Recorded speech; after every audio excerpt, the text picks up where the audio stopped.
Hello, isang magandang umaga, tanghali, hapon, gabi sa inyo pong lahat. Tayo po muli ay babasa para sa araw po ng Biyernes, Enero 19, 2024, ayon sa mabuting balita ni San Marcos, Kabanatang 3, mga talatang 13 hanggang 19. Nung panahong iyon, umahon si Jesus sa kaburulan kasama ang kanyang mga pinili. Humirang siya ng 12 na tinawag niyang mga apostol upang maging kasama niya, suguing mangaral at bigyan ng kapangyarihang magpalayas ng mga demonyo. Ito ang 12 hinirang niya, si Simon na tinagurian niya ng Pedro, si Santiago at si Juan na mga anak ni Zebedeo. Sila ay tinagurian niyang Boanerges, na ang ibig sabihin mapupusok. Sina Andres, Felipe, Bartolome, Mateo, Santiago na anak ni Alfeo at Tadeo, si Simon na Makabayan at si Judas Iscariote na siyang nagkanulo sa kanya. Pagpalain po ng Diyos ang pagkabasa ng kanya pong mabuting balita. Ang refleksyon at pagsasadiwa ay hahanguin po natin sa aklat ng Simbahay 2024. Humirang siya ng 12 na tinawag niyang mga apostol upang maging kasama niya, suguing mangaral. Napakahalaga ng isang leader, ang isang pinuno, nangangasiwa, overseer, tagapamahala, ay may mga katuwang, may mga katulong, may mga alalay, may mga alagad na magiging katuwang niya sa lahat ng kanyang gawain. At yan ang ginawa ng ating Panginoon, sapagkat ang pagiging leader ay dapat mayroon pong tagasunod. May mga pagtatalaga ng mga tungkulin, gampaning, iniaatang din sa kanyang mga kasamahan. Si Jesus ang pumili sa kanyang mga alagad.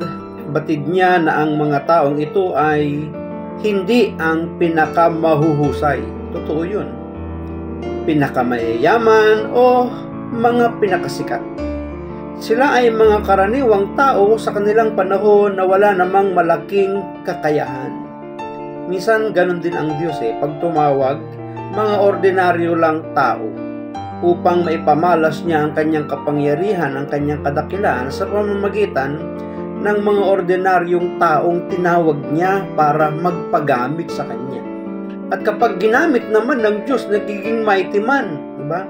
Nagiging heroes of faith, nagiging kapaki-pakinabang. At ang kagandahan nito, dahil sila yung mga pangkaraniwang tao, ang lahat ng kanilang tagumpay na nararanasan ay naibibigay sa Diyos, naipapasa sa Diyos, sapagkat sa Diyos lang ang lahat ng parangal, papuri, sa kabila na tayo'y pinagtatagumpay ng Diyos sa mga tungkulin at gampaning inilalagay ng Diyos sa ating mga balikat.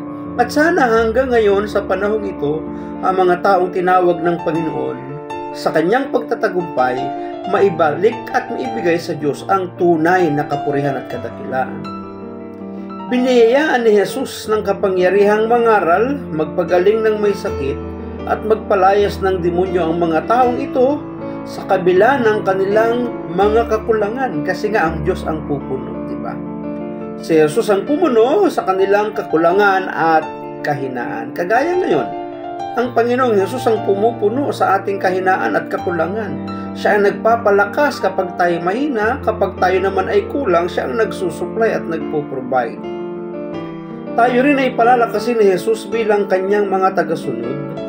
Huwag tayong matakot na sumunod sa Kanya at isabuhay siya sa kasalukuyang panahon, sapagkat hindi tayo isusugo ni Jesus na hindi taglay ang mga biyayang kailangan upang magmisyon. Kaya huwag dapat tayong matakot kapag tayo ilalagay ng Diyos sa isang responsibilidad, sa isang gampanin, sa isang tungkulin. Mamumunga tayo hanggang nakaugnay tayo sa Panginoon. Siya ang pinagmumula ng lahat ng lakas at pagpapala. Siya ang magtataguyod sa atin sa tuwing papalaot tayo sa dagat ng buhay, dala ang kanyang pangalan. Kaya ito yung ating tatandaan. Kasama natin palagi ang tumawag sa atin. at hindi niya tayo pababayaan sa lahat ng kanyang papupuntahan sa atin. At ito ang sigurado, sasamahan niya tayo. Maraming salamat, and I love you with the love of the Lord. Bye-bye, and God bless.